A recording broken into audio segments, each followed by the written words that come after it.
Nakakita na ba kayo ng napakasimpleng antenna rotator para sa mga directional? Ito, ipapakita ko sa inyo. Napakasimple nito. Oh, ha?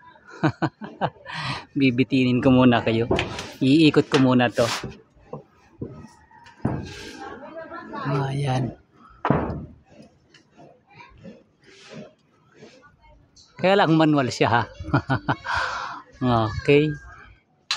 Ay, bangga na doon sa isang antena mas. So,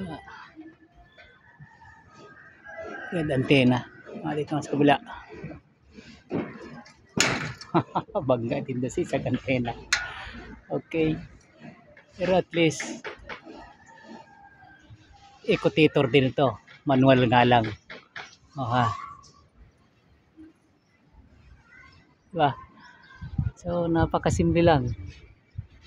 Ito lang ang kailangan, no?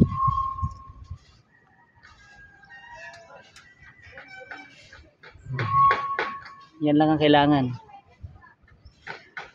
May tali ka, tapos ay meron kang kaprasong pag-iikutan. Baka makatulong sa inyo. Ayan na, naka-bracket din. Maliit ang pisto ko eh. So, kasya-kasya ko na lang dito sa pagitan ng pader. Ito yon. May tali lang, nakapraso. Ikot-ikot muna.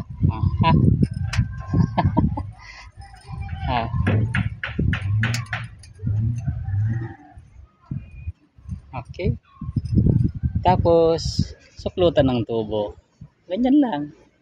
Ito ay uno media. Tapos ito ay uno. Ayan, suklot lang. Tapos lalagyan lang doon ang lock para pag halimbawa ay nakatutok na. Halimbawa nakatutok ng ganyan na. So may tutok, ilalak mo lang dito. Siya. Ako ay napababa ng ano. Tatas ko ng konti ito.